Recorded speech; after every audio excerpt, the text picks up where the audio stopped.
Welcome my YouTube channel, Stoic Powerful Habits. Asterisk, ladies and gentlemen. Asterisk in the silent corners of your life where no one sees you struggle. No one hears your internal cries. And no applause follows your discipline. That's where healing begins. Not out there, but within you. You are not a broken machine waiting for a mechanic. You are a living force waiting to be awakened. The Stoics taught something we often forget in this age of distraction and validation. You are responsible for how you rise. You are responsible for how you heal. And you are responsible for who you become. Let me tell you something, Ronno. One is coming to save you.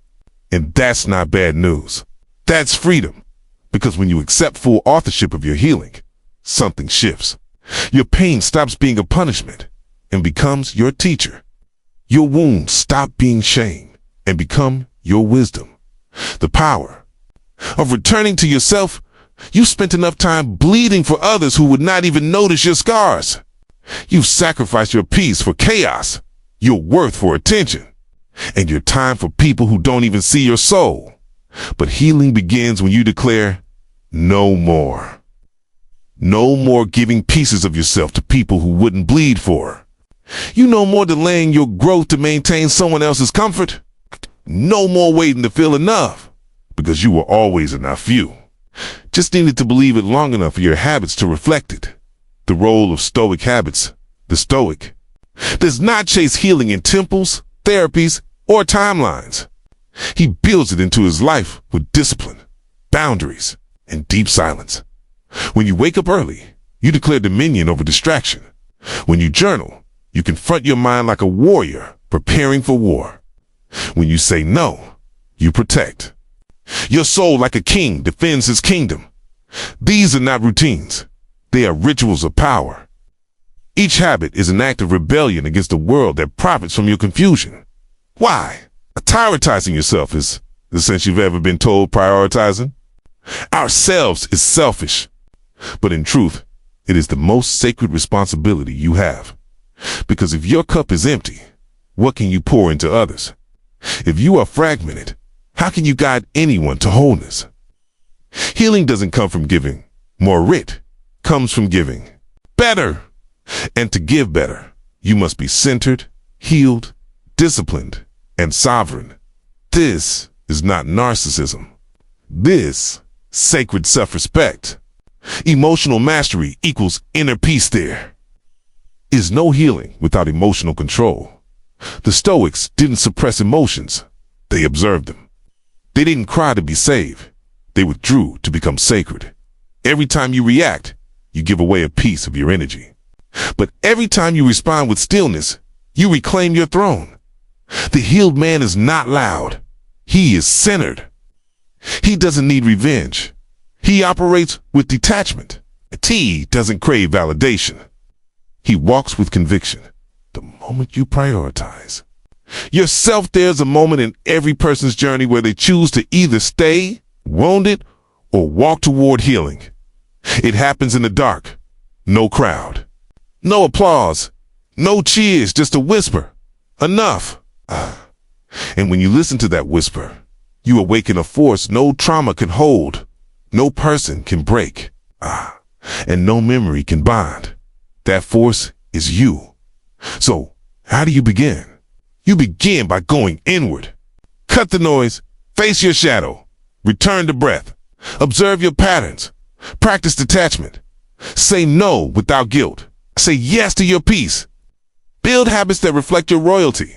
Healing is not a weekend retreat. It is a daily confrontation with your lesser self.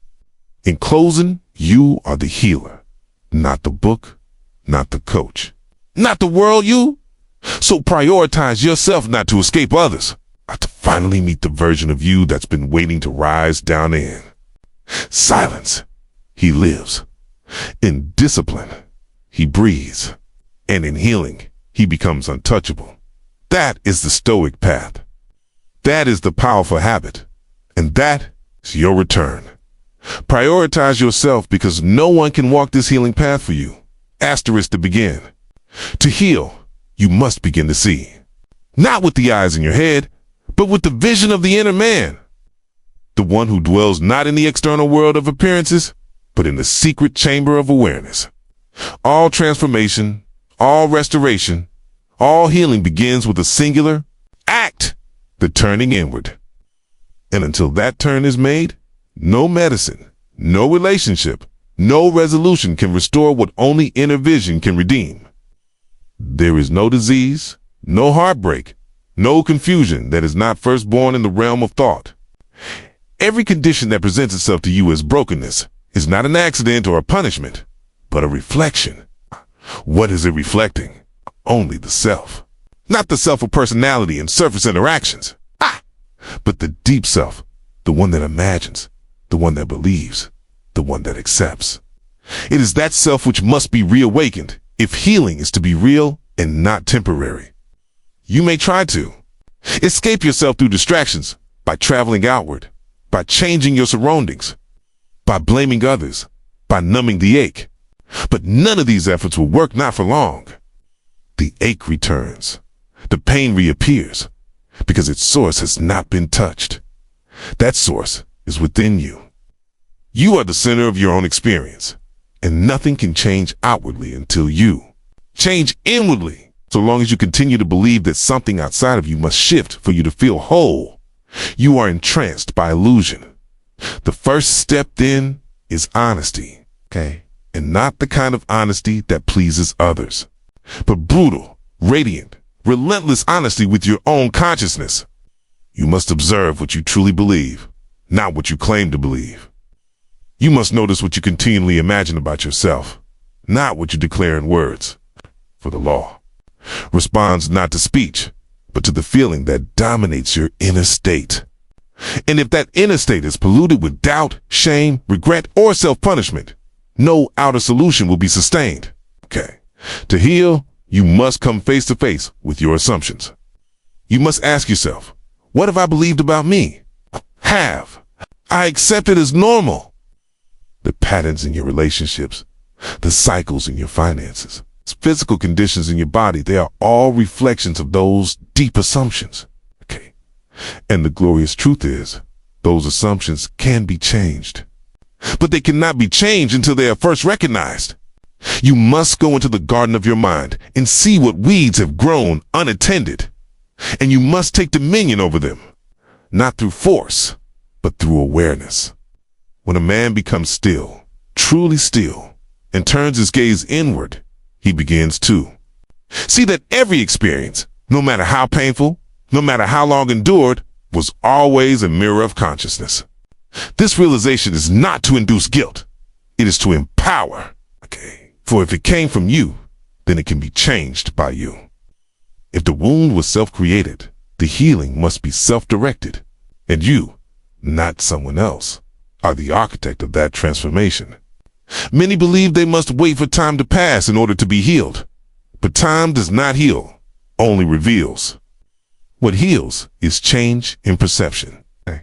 The moment you revise your relationship with the past, the moment you reinterpret your suffering, the moment you release your identification with the wound and embrace the image of wholeness you have already begun to heal, that is how swift, how direct, how divine the power within you is. The basis of all healing is not a substance. It is not a system. It is not a diagnosis. The basis of all healing is you. Not the version of you that was wounded, but the one who imagines being healed. You must allow the self that sees clearly, that knows deeply, that believes radically, take its rightful place in consciousness. Until that self becomes dominant in your awareness, the pain persists. But when you shift identity from victim to creator, from injured to restored, from broken to divine, you summon the power that has always lived in you, waiting for permission to move.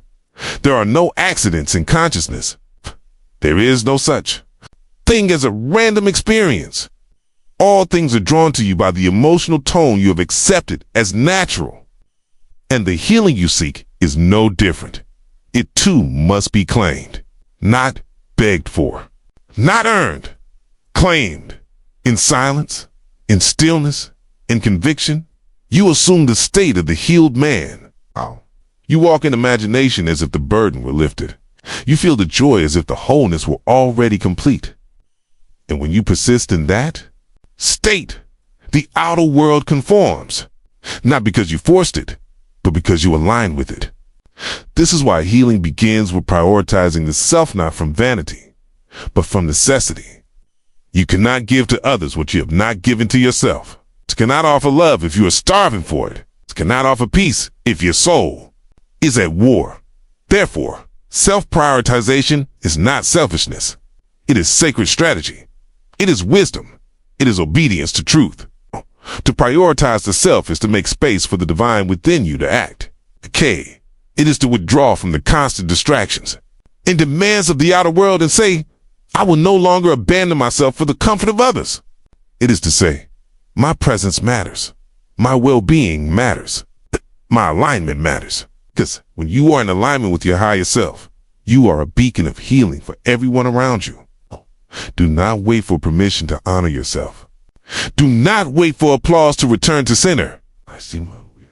Do not wait for someone else to value you before you declare yourself worthy.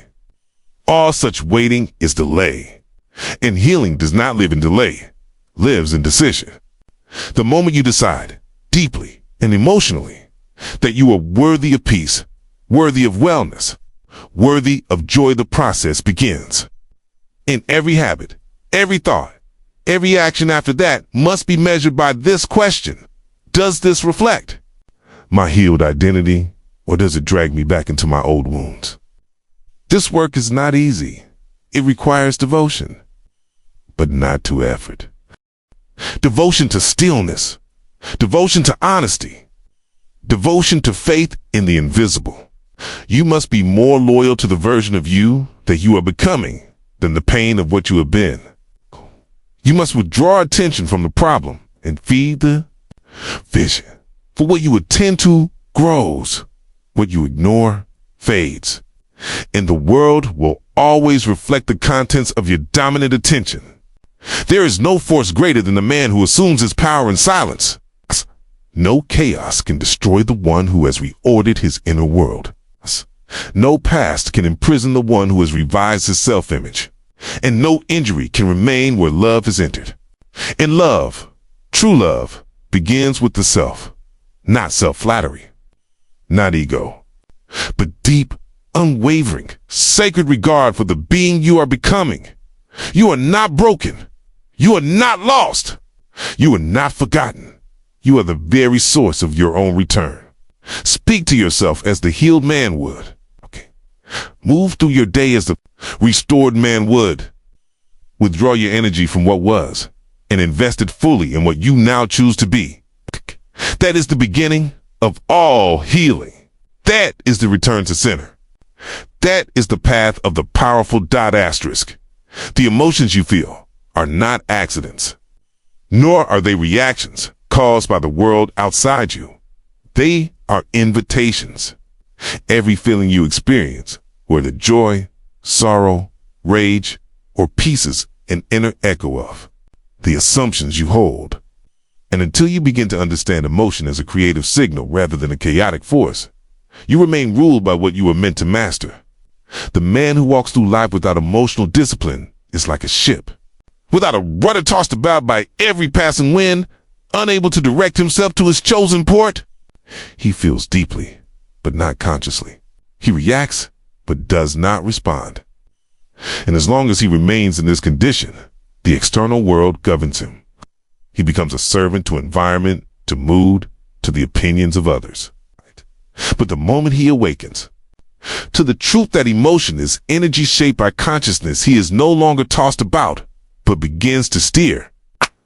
You do not heal by numbing what you feel. You heal by understanding that feeling is the language of consciousness. What you feel in response to anything is never a reflection of that thing itself, but a mirror of your internal belief about yourself in relation to it. If you feel unworthy when someone ignores you, the feeling did not come from them, it came from an old assumption within you, accepted long ago and reaffirmed each time you revisit that identity. When you become emotionally disciplined, you stop running from feelings. You no longer label them as good or bad. You see them as messages. You observe them as signals pointing you back to the self.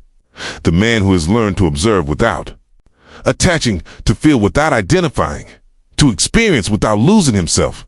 He is the man who is free. For he no longer fears emotion. He uses it. And to use it is to understand the principle of detachment. Detachment is not the cold rejection of emotion, a tease. It is not withdrawal out of fear. It is the sacred refusal to assign your sense of identity to what you are feeling. The feeling is not who you are. Thought is not who you are. You are the awareness that observes them both. And in that awareness is your true power. When you feel the rise of anger, it is not to be suppressed. Neither is it to be worshipped. It is to be seen as a wave of energy that has emerged to show you something you believe. You may feel betrayed, but the betrayal only reflects a forgotten belief that your value depends on loyalty from another. The feeling reveals the belief, and the belief is yours to revise. This revision is the work of the disciplined man. He does not spiral into blame or shame. He steps back into the silence, and he begins again. He chooses anew the state he desires to inhabit. And because he knows the world outside is only the echo of his inner state, he no longer argues with appearances. He masters the source instead of reacting to the shadow. This mastery is not a matter of effort. It is not intensity that grants it. It is awareness. It is the willingness to watch the emotion arise, acknowledge it, and refuse to hand over your self-definition to it. When you realize that no emotion can define you unless you believe it must, you begin to walk in liberty. For now, you are no longer its servant. You are its interpreter. From this place of inner dominion, you become capable of setting boundaries, not from bitterness, but from clarity. The man without emotional discipline will say yes when he means no, just to be liked. He will overextend, overpromise, overgive driven by guilt or fear of being alone. But all of this is rooted in the belief that his worth is earned by sacrifice. He seeks validation by offering himself as a martyr. But the healed man understands. Boundaries are not rejection. They are recognition. To say no is not to be cruel, but to be accurate. It is to honor what is aligned and what is not. It is to preserve the sacredness of your internal state. The emotions you feel are shaped by the spaces you inhabit and the people you allow access to your mind and spirit. Therefore, protecting your space is not avoidance, it's energetic wisdom. When a man sets boundaries with clarity and peace, he is not pushing others away. He is bringing himself home. He is no longer offering fragments of himself to environments that drain, disrespect, or devalue his presence. He does not need to explain, to justify, or to be loud. The boundary is not the weapon, it is the compass. It points him back to truth. And from truth, healing flows naturally. To live without boundaries is to allow external chaos to become internal confusion. It is to become porous to every emotion, every opinion, every story that others carry. But to live with boundaries is to say to the world, I choose peace. I choose inner clarity over outer approval. I choose to guard my mind as I would guard a treasure. For that is what your consciousness is. Treasure. You cannot create healing in a mind constantly invaded by noise. You cannot walk in wholeness while entertaining energies that contradict your vision. Therefore, to build boundaries is to protect the seed of the self you are becoming. If you plant a seed and leave it exposed to winds and careless hands, it cannot grow. But when you enclose it, when you nurture it in quiet, when you give it time and space, it flourishes. The same is true of your emotional world, okay? When you prioritize emotional discipline, you cease reacting to the provocations around. You become aware that nothing in the world can pull you unless you first agree to be pulled. No voice can wound you unless it speaks to an inner wound already accepted. But when that inner wound is healed by truth, no echo can find it. It becomes silent. It ceases to vibrate with the old rhythm. This silence is not absence, it is presence. a deep presence that remains unshaken in the midst of appearance. And it is from this presence that your boundaries arise. Not out of resistance, but resonance. You no longer need to reject people. You simply no longer resonate with certain frequencies. You no longer need to explain. You simply no longer match the vibration of chaos. And so the world adjusts. You no longer respond to guilt. Guilt no longer seeks you. You no longer react to manipulation. Manipulation dissolves. As you become immovable within, the external world reshapes itself to reflect the new stillness you have assumed. And from this place, healing does not need to be chased. It becomes your natural state. When you take full dominion of your emotional world and guard it with the sacred walls of clarity, stillness, and knowing, you begin to live from the center. Okay? And from the center, all things flow in right order. There's no longer any need to chase peace. You become peace. You do not seek. Healing, you embody it. Okay. This is the great secret. You already are what you seek to become. But the old emotions, the unguarded spaces, the forgotten boundaries, they cloud the vision. And so you return not by effort, but by awareness. You return not by force, but by feeling. You become still. You observe. You revise. And in that silent revision, the world rearranges to match your new state. The healing you desire is not outside of you. It is in the mastery of your emotions. It is in the sacred note that protects your yes. It is in the boundary that says, I choose myself, not because I hate others, but because I have remembered who I am.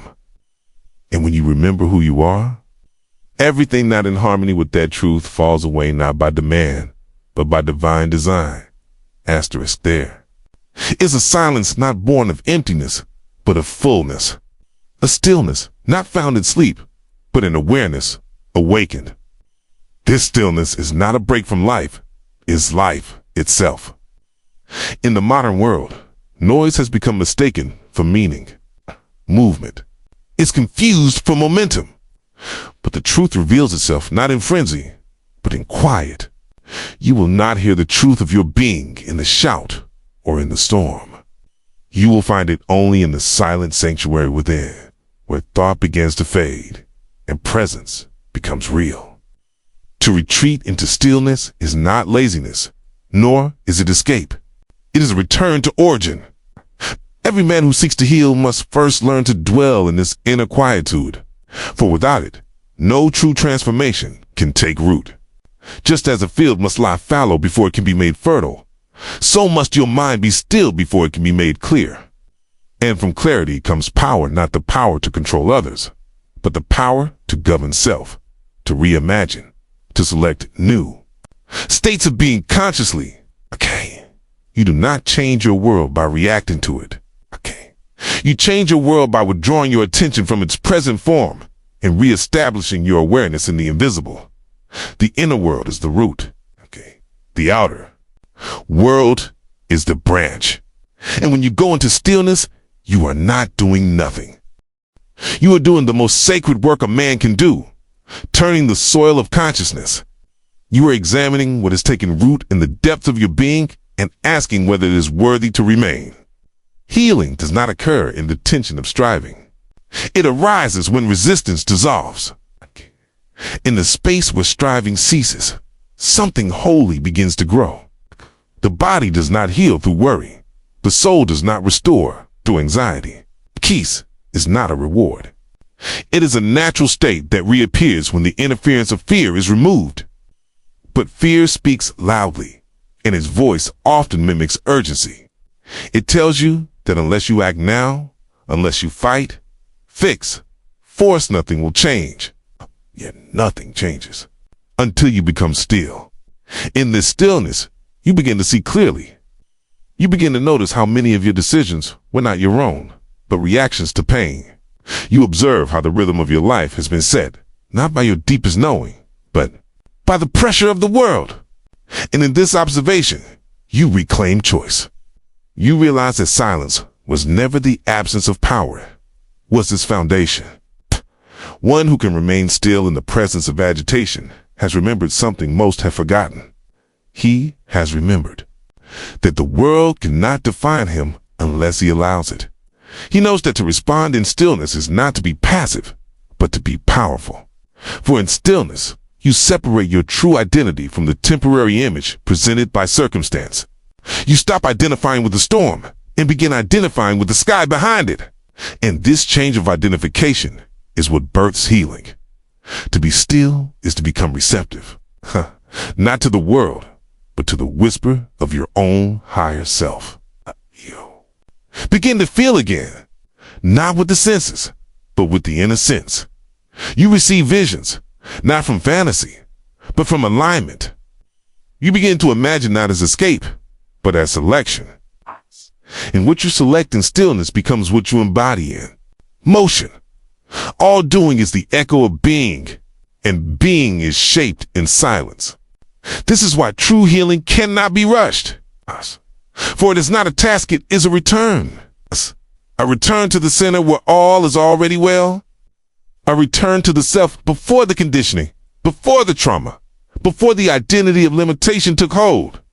And from this return comes a new creation, not built on defense, but on freedom. Not on effort, but on knowing. As you rest into this inner stillness, you become aware of another principle, often misunderstood: attachment.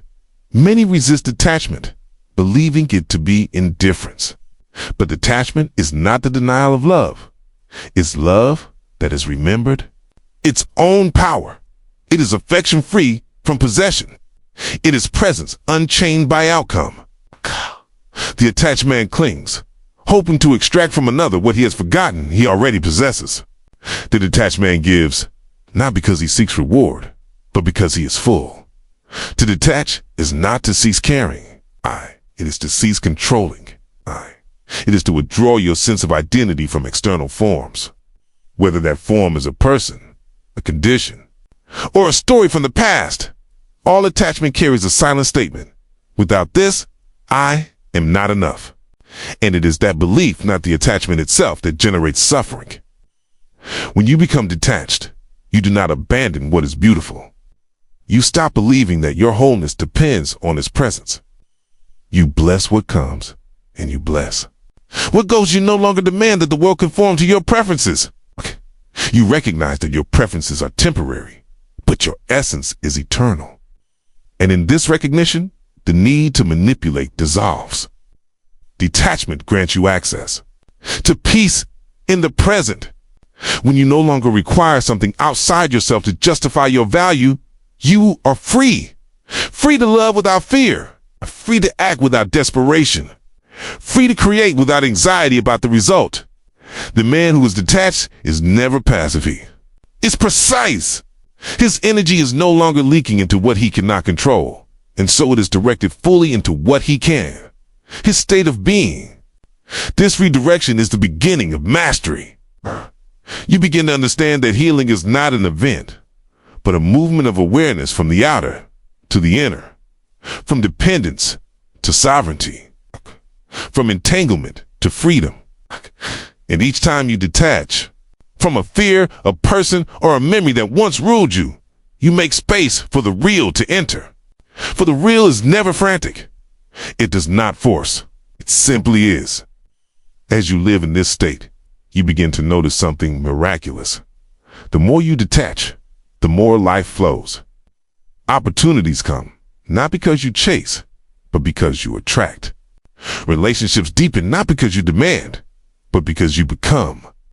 And healing occurs, not because you beg for relief, but because you no longer identify with the one who suffered. You may still see the pain, but you no longer call it yours. You may still remember the story, but it no longer defines your present. You may still love the person, but not at the cost of abandoning your peace.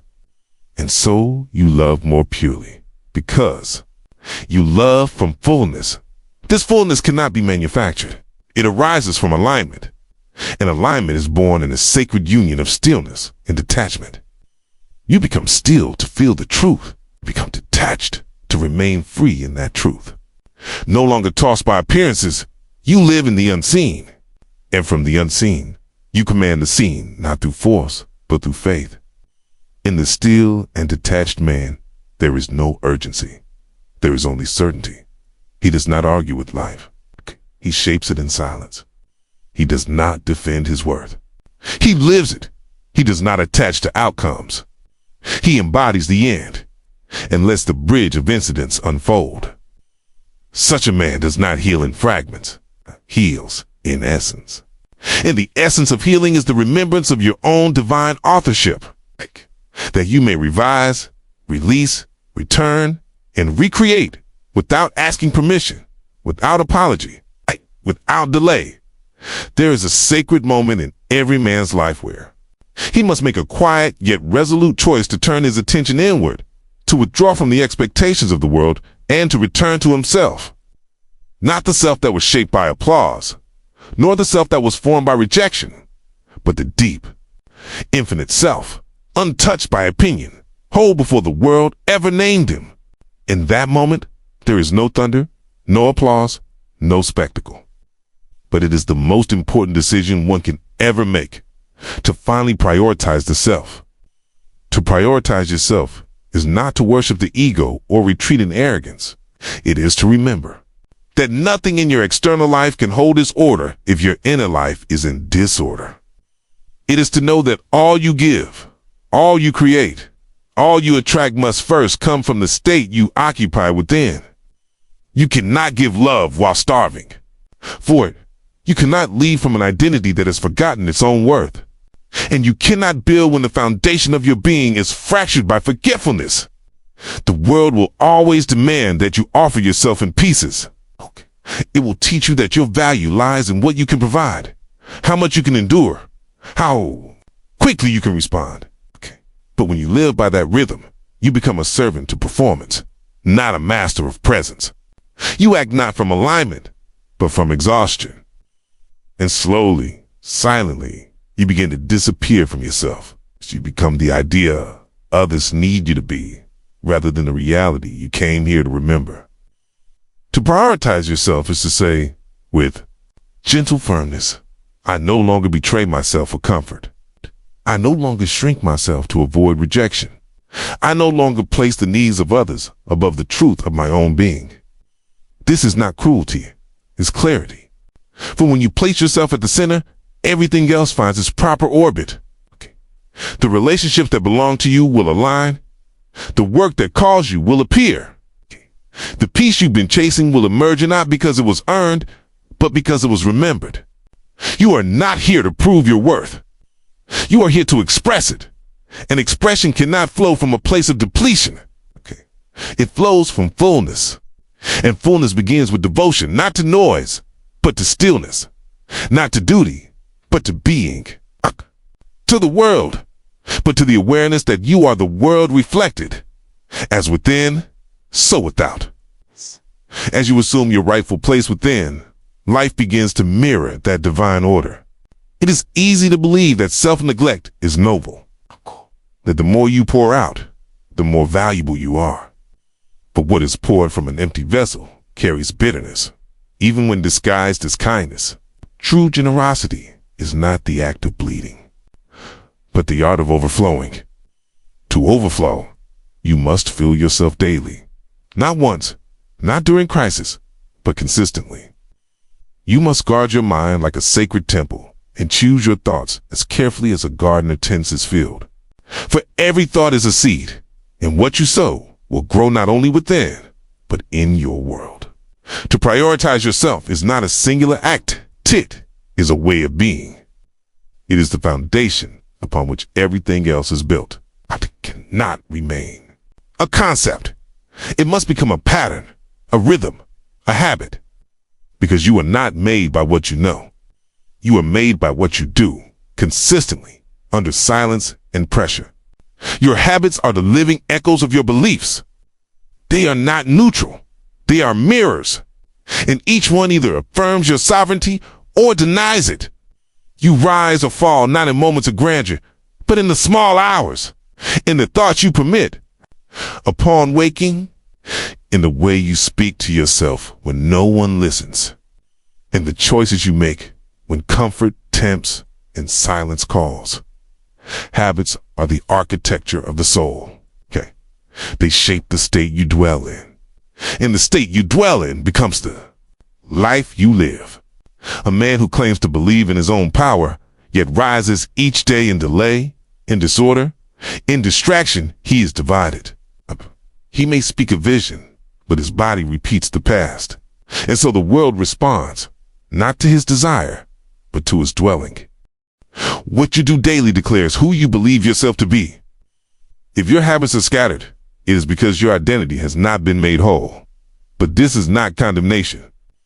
It is an invitation. For every habit can be revised the moment you revise your self-concept.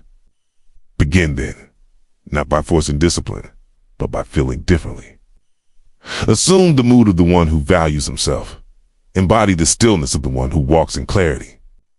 Feel now what it means to be rooted, unshaken, intentional. And from that feeling, new actions will emerge, not from willpower, but from alignment. You do not discipline yourself to become powerful. You express your power through the discipline already chosen. You cannot pretend for long. You will always return to the habits that match your most accepted identity. Therefore, do not try to change behavior without changing belief. Go first. To the inner man, reimagine him, reconstruct him, select for him a new pattern. Let him wake early, not in fear, but in certainty. Let him walk, not in rush, but in dominion. Let him breathe, not in stress, but in awareness. Let him speak with care. Let him eat with gratitude. Let him move with reverence. These are not duties. They are rituals. They are how the invisible becomes visible. Do not underestimate the power of the small. What you do once may seem insignificant. What you do repeatedly becomes your atmosphere. And the atmosphere of your life will never exceed the atmosphere of your inner world. If chaos rules your habits, it is because chaos was accepted as normal. But when the order becomes familiar, the world begins to match your new rhythm. And that order is not rigidity, it's harmony. When you establish powerful habits, you are not imprisoning yourself. You are freeing yourself from the tyranny of the reactive mind. You are saying, this is who I am, even when no one watches. And the universe, responding to consistency of being, begins to mirror back opportunities, people, and circumstances that match the signal you broadcast in silence. Not occasionally, but repeatedly. Not with intensity, but with constancy. Time you choose the higher path when no one sees, you affirm your identity as one who remembers. Every time you step into your chosen rhythm, even when it is uncomfortable, you declare to the invisible, I am ready to be seen. And that declaration is heard not in words, but in vibration. Not in sound, but in state. The state precedes the manifestation, always. And the state is held through habit.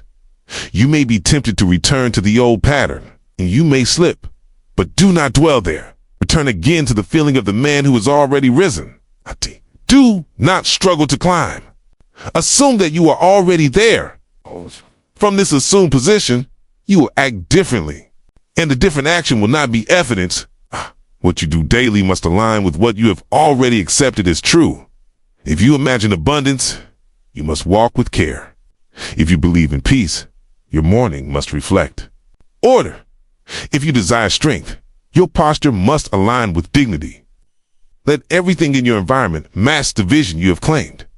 Let no detail be too small, for the small reveals the depth of your belief.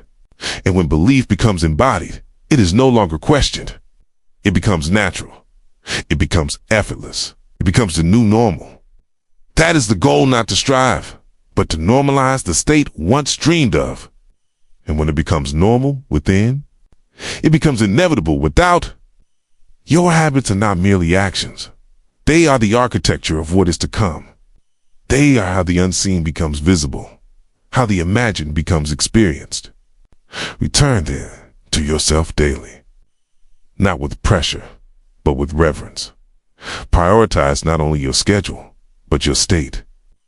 Make sacred the first thoughts of your day, the final imaginations of your night. Choose actions that confirm your deepest vision, and let each day become a silent proclamation of the man you have decided to be.